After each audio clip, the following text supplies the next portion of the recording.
नमस्कार, मी अजिंक्य भातंब्रेकर। तुम्ही पाहताय न्यूज 18 लोकमत। महत्त्वाची बातमी सुरुवातीलाच पाहूया। माओवाद्यांनी एसटी कर्मचाऱ्यांच्या आंदोलनाला समर्थन दर्शवलेलं आहे। या संदर्भात माओवाद्यांनी एक पत्रक काढलेलं आहे। मुख्यमंत्री उद्धव ठाकरे जाणीवपूर्वक आंदोलन दडपत असल्याचा आरोप माओवाद्यांनी केलेला आहे। गोंदिया जिल्ह्यातल्या सालेक्सा भागात माओवाद्यांनी बॅनरही लावलेत। सालेक्सा हा नक्षलग्रस्त भाग आहे। माओवाद्यांनी आंदोलनाच्या समर्थनार्थ आता एक पत्रकही काढलेलं आहे, बॅनर लावलेले आहेत। मुख्यमंत्र्यांकडून आंदोलन दडपण्याचा प्रयत्न होत असल्याचं या पत्रकामध्ये म्हटलं गेलेलं आहे। अतिशय गंभीर स्वरूपाचे हे आरोप माओवाद्यांकडून राज्य सरकारवर करण्यात आलेले आहेत। याच संदर्भातली अधिक माहिती आपण जाणून घेणार आहोत। तुषार कोहळे आपले प्रतिनिधी आपल्या सोबत आहेत सध्या। तुषार, माओवाद्यांनी एसटी कर्मचाऱ्यांच्या आंदोलनाला समर्थन दर्शवलंय, तसे बॅनर लावलेत, काय सांगता येईल एकंदरीत या बातमीबद्दल? निश्चित अत्यंत धक्कादायक आणि तितकाच महत्त्वाचा देखील हा संपूर्ण प्रकार आहे। कारण की सर्वांना माहिती आहे की मागच्या 3 महिन्यापासून राज्यामध्ये एसटी कर्मचाऱ्यांचं आंदोलन सुरू आहे। राज्य शासनाकडनं वेगवेगळ्या स्तरावर त्या आंदोलनाचा तोडगा काढण्याचा प्रयत्न केला जातो। मात्र आज ज्या प्रकारे गोंदियामध्ये माओवाद्यांनी हे जे बॅनर लावले आणि त्या बॅनरवर जो मजकूर छापला तो निश्चित अत्यंत धक्कादायक आहे। त्या बॅनरमध्ये माओवाद्यांनी असं म्हटलं की राज्य सरकारकडनं एसटी कर्मचाऱ्यांची फसवणूक केली जाते किंवा त्यांचे जे आंदोलन आहे ते दाबण्याचा प्रयत्न करत आहे। यासाठी मुख्यमंत्री असेल, यानंतर मंत्री अनिल परब असेल किंवा संघटनेचे काही पदाधिकारी असेल हे काम करत आहे। आणि इतकंच नाही तर त्या ज्या काही आंदोलन करते आहे किंवा जे एसटी कर्मचारी आहे ते आंदोलन करत असताना त्यांच्यावर निलंबनाची कारवाई असेल, धाक दाबून केलं जातं। हे सर्व म्हणजे लोकशाहीला घातक असं कृत्य आहे आणि अलोकतांत्रिक आहे अशा प्रकारचा मजकूर त्यांनी छापलेला आहे। माओवाद्यांनी हे देखील म्हटलं की या पाठीमागे राज्य सरकारचं एक षडयंत्र आहे की कुठेतरी जे एसटीचं खाजगीकरण करण्याचा राज्य सरकारचा डाव आहे तो सुनियोजित पद्धतीने पुढे राज्य सरकार नेते अशा प्रकारचे गंभीर आरोप त्या पत्राच्या माध्यमातून माओवादी संघटनेने राज्य सरकारवर केलेले आहे। माओवाद्याची ती मध्य प्रदेश, छत्तीसगड आणि महाराष्ट्र यांच्या विभागाचं जे दलम आहे, जो कमांडर आहे, त्यांच्या प्रवक्त्याच्या वतीने हे पत्र काढण्यात आलेलं आहे। आणि या पत्रामध्ये जे मजकूर आहे तो निश्चितच आक्षेपार्ह आहे आणि याची आता एसटी कर्मचारी या संदर्भात काय भूमिका घेते किंवा त्यांच्या संघटना काय भूमिका घेतात हे देखील बघणं निश्चित महत्त्वाचं आहे। बिलकुल तुषार, धन्यवाद। सविस्तर माहिती आपण दिलीत त्याबद्दल। पुढची महत्त्वाची बातमी बघूया। भाजपचे आमदार नितेश राणे यांनी सुप्रीम कोर्टात दाखल केलेल्या अटकपूर्व जामीन अर्जावर गुरुवारी सुनावणी होणार आहे। संतोष परब हल्ल्याप्रकरणी आमदार नितेश राणे यांना सिंधुदुर्ग जिल्हा न्यायालयानं अटकपूर्व जामीन अर्ज फेटाळलेला होता। त्यानंतर नितेश राणेंनी उच्च न्यायालयात धाव घेतली होती। मात्र उच्च न्यायालयानं सुद्धा नितेश राणे यांचा जामीन नाकारला होता आणि त्यानंतर नितेश राणेंनी सुप्रीम कोर्टात अटकपूर्व जामिनासाठी अर्ज केलेला आहे। सुप्रीम कोर्टात आता या प्रकरणी गुरुवारी सुनावणी होणार आहे। याच संदर्भातली माहिती आपण जाणून घेणार आहोत। तुषार रुपनवर आपला प्रतिनिधी आपल्या सोबत आहे सध्या। तुषार, संतोष परब हल्ला प्रकरणी नितेश राणे यांच्या जामीन अर्जावर आता गुरुवारी सुप्रीम कोर्टात सुनावणी होणार असल्याचं समजतंय, काय सांगता येईल त्याबद्दल तुषार? भाजप आमदार नितेश राणे यांच्यावर सुप्रीम कोर्टामध्ये 27 तारखेला जामीन अर्जावरती पहिली सुनावणी होणार आहे। नितेश राणे यांच्याकडून वकील मुकुल रोहतगी आपल्याला कोर्टामध्ये या संदर्भातली बाजू मांडताना पाहायला मिळतील। नितेश राणेंसाठी हा शेवटचा पर्याय, कारण की सुरुवातीला संतोष परब हल्ल्याप्रकरणी नितेश राणेंचं जे नाव आलं होतं त्या प्रकरणी सत्र न्यायालयामध्ये नितेश राणेंकडून जोरदार बाजू मांडली गेली। मात्र तिथे त्यांचा जामीन अर्ज फेटाळला गेला। त्यानंतर त्यांनी उच्च न्यायालयामध्ये या संदर्भातली धाव घेतली। मात्र तिथेही त्यांना त्यांचा जामीन अर्ज आपल्याला फेटाळताना पाहायला मिळाला। मात्र आता शेवटचा पर्याय आमदार नितेश राणे यांच्यासाठी सर्वोच्च न्यायालयाचं आहे। सर्वोच्च न्यायालयात त्या संदर्भामध्ये याचिका दाखल करण्यात आली होती आणि आता 27 तारखेला या संदर्भातली पहिली सुनावणी होणार आहे। या सुनावणीमध्ये भाजपचे आमदार नितेश राणे यांच्याकडून मुकुल रोहतगी आपल्याला युक्तिवाद करताना पाहायला मिळतील। काय होते नेमकं हे आपल्याला सुप्रीम कोर्टामध्ये 27 तारखेला होणाऱ्या युक्तिवादामध्ये पाहणं महत्त्वाचं ठरणार आहे। मात्र नितेश राणे यांच्यासाठी सुप्रीम कोर्टाचा हा शेवटचा मार्ग आहे आणि या सुप्रीम कोर्टामध्ये नितेश राणे यांचं भवितव्य या ठिकाणी आपल्याला उघडकीस होणार आहे।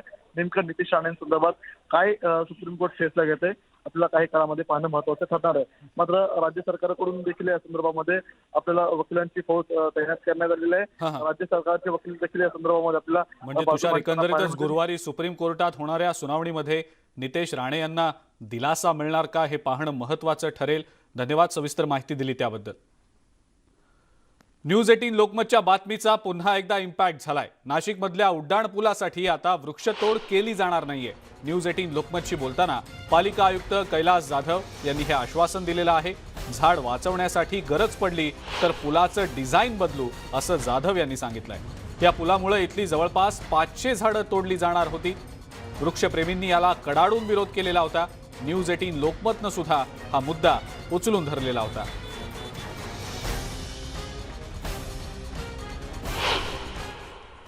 न्यूज 18 लोकमतने देखील या प्रकरणाच्या बातमीला वारंवार प्रसिद्धी दिली आणि या बातमीनंतर आणि नाशिककरांच्या विरोधानंतर नेमकी काय महापालिका आता भूमिका घेते? ही जी आपली 2 ब्रिजची कामं आपल्याला सुरू करायची होती, त्या ब्रिजच्या कामाचा सर्वे केल्यानंतर त्याच्या रस्त्यामध्ये जी झाडं येतात त्या सर्व झाडाचं जिओ टॅगिंग करून तिथे नोटिसा लावण्यात आलेल्या होत्या. आणि नाशिककर पहिल्यापासूनच पर्यावरणाच्या बाबतीत वृक्षाच्या बाबतीत जागरूक आहे आणि मी स्वतःसुद्धा पर्यावरणाच्या विषयाला तेवढंच महत्त्व देतो. त्यामुळे आपण जेव्हा सुरुवातीलाच ह्याच्यामध्ये त्रिमूर्ती चौकाजवळ आपल्या सिटी सेंटर मॉलजवळ जे पुरातन 200 वर्ष जुना हेरिटेज वृक्ष आहे, तिथे एक मंदिर आहे, तर हे सुरुवातीलाच मी आमच्या अधिकाऱ्यांना कटाक्षाने सांगितलं होतं की हे झाड वाचलं पाहिजे, त्या झाडाला तोडण्याचं काम येता कामाने त्या दृष्टीने अलाइनमेंट करावी आणि त्या दृष्टीनेच ती अलाइनमेंट करण्यात आली. आणि हे झाड तोडण्यात येणार नाही याची मी स्वतः ग्वाही देतो. इव्हन आपले पर्यावरण मंत्री सुद्धा पर्यावरणाबद्दल अतिशय जागरूक आहे. त्यांनी मला ह्या ज्या लोकांचा विरोध आणि बातम्या बघितल्या आणि त्यांनी स्वतः माझ्याशी फोनवर चर्चा केली की कुठल्याही परिस्थितीत 200 वर्ष जुने हेरिटेज वृक्ष तुटता कामा नये.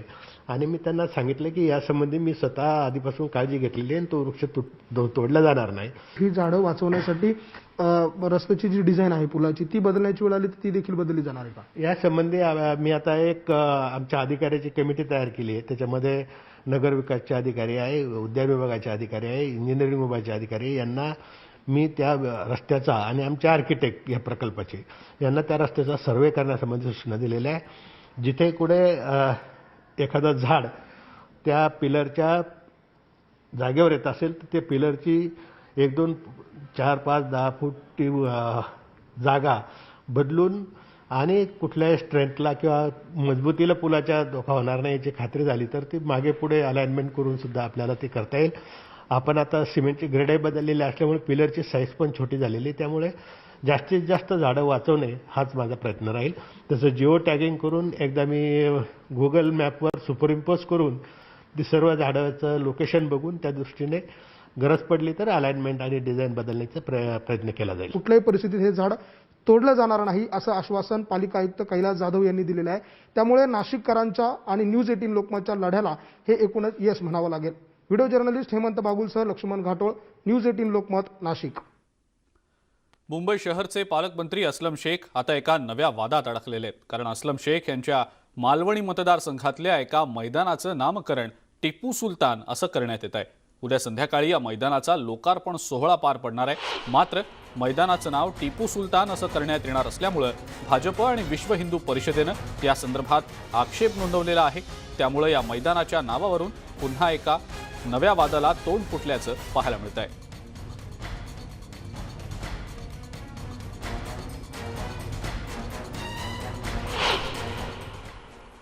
मुंबई शहराचे पालकमंत्री आणि काँग्रेसचे आमदार अस्लम शेख एका नव्या वादात अडकलेला आहे. त्यांच्या निधीतून तयार करण्यात आलेलं हे क्रीडा संकुल जे त्यांच्या मतदारसंघात आहे, म्हणजे मालाड मालवणी या भागात आहे, जिथे आपण पाहतोय की क्रीडा संकुल जेव्हा आपण म्हणतो तेव्हा वेगवेगळे खेळ खेळता येतील अशा पद्धतीची व्यवस्था आहे.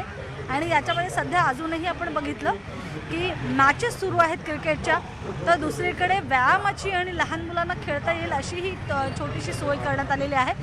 अस्लम शेख यांच्या आमदार निधीमधून हे उभारलं गेलं आहे. साधारणतः 2020-21 हा निधी यासाठी वापरला गेलेला आहे. पण कॉन्ट्रोवर्सी ही आहे की याला जे नाव दिलं गेलं, आपण बघितलं वर नाव आहे की सदर वीर टिपू सुलतान क्रीडा संकुलाचं काम नामदार श्री असलम शेख कॅबिनेट मंत्री महाराष्ट्र राज्य यांच्या आमदार निधीतनं करण्यात आलेला आहे. तर क्रीडा संकुल उभारण्याला विरोधी पक्षानं म्हणजे भाजपनं विरोध केलेला नाही, तर टिपू सुलतान हे जे नाव वापरण्यात आलेलं आहे या नावाला विरोध करण्यात आलेला आहे. टिपू सुलतानबद्दल ज्यांना माहिती असेल तर टिपू सुलतान हे म्हैसूरचे राजे होते, पण त्यांनी ब्रिटिशांविरोधात रॉकेटचा वापर करत केलेला लढा यासाठी ते ओळखले जात. आणि अशात भाजपनं जो विरोध केला आहे तो वेगळ्या मुद्द्यांवर केलेला आहे की टिपू सुलतानाने हिंदूंची मंदिरे नष्ट केली, हिंदू धर्मीयांचं धर्मांतरण केलं आणि म्हणूनच आमचा विरोध आहे. गौरव जो केला जातोय टिपू सुलतानाचा तो आम्ही होऊ देणार नाही अशी भाजपनं भूमिका घेतलेली आहे. म्हणजे अवघ्या काही तासांचा कालावधी उरलाय हे क्रीडा संकुल याचं उद्घाटन व्हायला. 26 जानेवारी म्हणजे प्रजासत्ताक दिनानिमित्त संध्याकाळी 5 वाजता याचं उद्घाटन केलं जाणार आहे. सध्या तरी आपण बघितलं की आता तरी मॅचेस सुरू आहेत आणि अशात अवघ्या काही तासांचा कालावधी उरला या नवीन नामकरण केलेल्या ग्राउंडचं उद्घाटन व्हायला. आणि त्याच्या पार्श्वभूमीवरच म्हणजे अगदी खूप कमी कालावधी असताना या अशा पद्धतीनं वाद निर्माण झाला आहे. त्यामुळे आता हे बघणं महत्त्वाचं ठरणार आहे की आता नेमकं काँग्रेस आणि महाविकास आघाडी काय भूमिका घेते ती. प्रवीण शेट्टीसह स्वाती लोखंडे, न्यूज 18 लोकमत, मालाड, मालवण. मुंबई शहरचे पालकमंत्री असलम शेख यांच्या मतदारसंघातल्या या मैदानाच्या नावावरून आता मोठा वाद निर्माण होतोय की काय असं दिसतंय. या मैदानाला टिपू सुलतान असं नाव दिलं जाणार आहे. या अनुषंगानं विश्व हिंदू परिषद आणि भाजपनं याला कडाडून विरोध दर्शवलेला आहे. काय नेमकी यामागची पालिकेची भूमिका आहे, राज्य सरकारची नेमकी या संदर्भातली काय भूमिका आहे हे देखील आता या अनुषंगानं पाहणं महत्त्वाचं ठरणार आहे. टिपू सुलतान या नावाला भाजपनं कडाडून विरोध दर्शवलाय आणि त्यामुळंच आता हा एक नवा वाद निर्माण झालेला आहे. असलम शेख यांच्या मतदारसंघातलं हे मैदान आहे. विश्व हिंदू परिषद आणि भाजप या दोन्ही संघटनांनी टिपू सुलतान हे नाव या मैदानाला देण्यावर आक्षेप नोंदवलेला आहे. त्यामुळं मुंबई शहरचे पालकमंत्री असलम शेख एका नव्या वादात अडकल्याचं पाहायला मिळत आहे. या मतदारसंघातल्या त्यांच्या मैदानाचं जे नामकरण आहे त्याचा जो कार्यक्रम आहे तो उद्या पार पडणार आहे. मात्र या नामकरण सोहळ्याआधीच नावावरूनच मोठा वाद निर्माण झाल्याचं पाहायला मिळत आहे.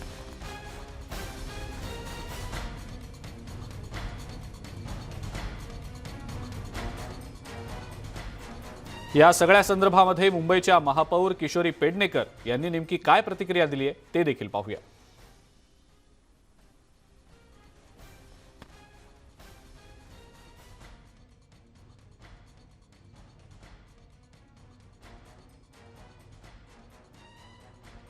मुंबईच्या महापौर किशोरी पेडणेकर आपल्यासोबत आहेत.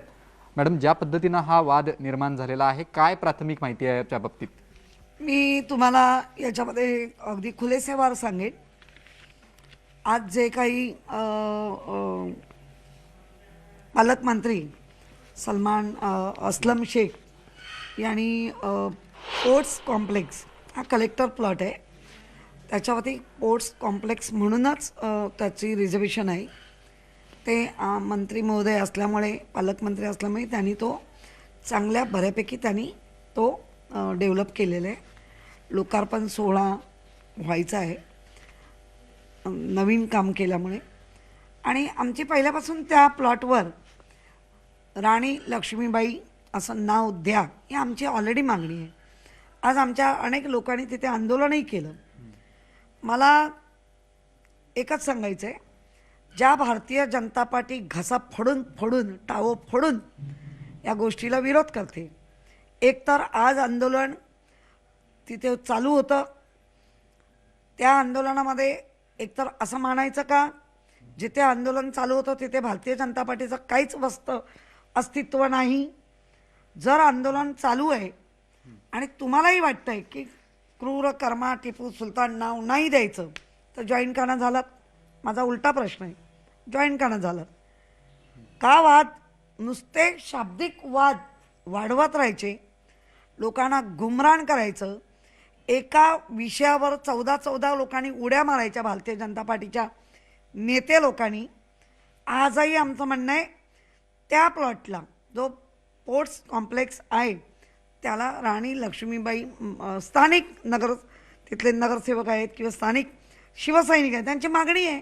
भाजपकडनं असं म्हणण्यात आलं की शिवसेना सत्तेच्या लाचारीसाठी हे सगळं करते. काही प्रस्ताव वगैरे आले होते का? भाजपकडनं जोरदार टीका केली जाते, टार्गेट केलं जातंय का? नाही, मुळात भाजपाला आता तेच एक धंदा राहिला आहे, टार्गेट करणं. म्हणून मी नेहमी एकच वाक्य बोलते, तुम्ही किती करा रे शाब्दिक हल्ले, शिवसेनेचे मजबूत आहे बाले किल्ले, नाही हलवू शकत. मी तुम्हाला प्रूफ देते. कारण शेवटी महानगरपालिकेचा जर हा रेकॉर्ड बदलण्याचं पण काम करत असतील तर मला वाटतं अशा आमदारांचा मुंबईकरच नव्हे तर सगळेच निषेध करते. हे दरम्यान या मैदानाचं नामकरण टिपू सुलतान करण्यात येणार असल्यानं भाजपचे आमदार राम कदम यांनी यावर टीका केली आहे. राम कदम नेमकं काय म्हणाले पाहूया. ठाकरे सरकार की अगुवाई में उन्हीं के एक मंत्री मुंबई शहर में टिपू सुल्तान के नाम से मैदान का उद्घाटन करने जा रहे हैं. कौन है टिपू सुल्तान? ये वही टिपू सुल्तान है जिसने 1-2 नहीं हजारों हिंदुओं का कत्ल किया, हिंदुओं के मंदिर तोड़े, उन्हें पीड़ित प्रताड़ित किया. उस आक्रांता का सम्मान वह भी महाराज की भूमि पर, छत्रपति शिवाजी महाराज की भूमि पर. ये कैसा शिवसेना का दोगला हिंदुत्व है? इस प्रकार से हिंदुओं पर जुल्म ढाने वाले आक्रांता का सम्मान क्या महाराज की भूमि पर करना उचित है? एमआयएमचे औरंगाबादचे खासदार इम्तियाज जलील यांनी या वादावर प्रतिक्रिया दिली आहे. फक्त मुस्लिम नावामुळे विरोध होत असेल तर ते चुकीचं असल्याचं जलील यांचं म्हणणं आहे. जसं आपण महाराणा प्रतापला आपण एक शूरवीर म्हणून ओळख आहे, त्याचप्रमाणे टिपू सुलतानची ही एक ओळख आहे. त्यांचे ब्रेवरीचे अनेक किस्से आहे. तुम्ही त्यांना पसंत करता किंवा नाही करता एक वेगळी गोष्ट आहे, पण ते आपल्या इतिहासाचा एक मोठा हिस्सा आहे. आणि उगीच फक्त आपल्याला त्याच्यामध्ये एक मुस्लिम नाव दिसलं की काहीतरी आपल्याला विरोध करायचा आहे, हे करण्यासाठी मला असं वाटतं की हे सगळं चाललेलं आहे. मला याच्यामध्ये काही असं इतकं मोठं काही कॉन्ट्रोवर्सी आणि त्याला एक मोठा इश्यू करण्यासारखं काही दिसत नाही. दुपारच्या बातम्यांमध्ये वेळ झाली एका ब्रेकची. बघत रहा न्यूज 18 लोकमत. ब्रेकनंतर आपल्या सगळ्यांचं पुन्हा एकदा स्वागत. यानंतरची ब्रेकिंग न्यूज आता आपण पाहणार आहोत. काँग्रेसचे प्रदेशाध्यक्ष नाना पटोले यांनी काँग्रेस मंत्र्यांचा अहवाल दिल्याची माहिती मिळतेय. काँग्रेसच्या काही मंत्र्यांच्या कामगिरीवर काँग्रेसच्या अध्यक्षा सोनिया गांधी नाराज असल्याचं देखील सूत्रांकडून समजतंय. त्यामुळे काँग्रेसचे काही मंत्री बदलले जाण्याची शक्यता देखील व्यक्त होतीये, तशी माहिती सूत्रांकडून मिळतेय. काही नव्या चेहऱ्यांना संधी मिळण्याचीही शक्यता असल्याचं समजतंय. त्यामुळे मार्चमध्ये मंत्रिमंडळ विस्तार होऊ शकतो अशी सूत्रांकडून माहिती मिळतेय. सोनिया गांधी यांनी या मंत्रिमंडळ विस्ताराचा प्रस्ताव देखील दिल्याचं समजतंय. काही मंत्र्यांना बदललं जाऊ शकतं अशी माहिती सूत्रांकडून मिळतेय. नाना पटोले यांनी सोनिया गांधींना काँग्रेसच्या मंत्र्यांच्या कामगिरीचा अहवाल पाठवल्याचं समजतंय. त्यामुळे काही फेरबदल काँग्रेसच्या मंत्र्यांमध्ये होऊ शकतात अशी शक्यता सध्या व्यक्त होतीये. सूत्रांकडून या संदर्भातली माहिती मिळतेय. आणि या सगळ्या महत्त्वाच्या बातम्यांसोबतच दुपारच्या बातम्यांमध्ये वेळ झाली इथंच थांबण्याची. जाता जाता महत्त्वाचं आवाहन.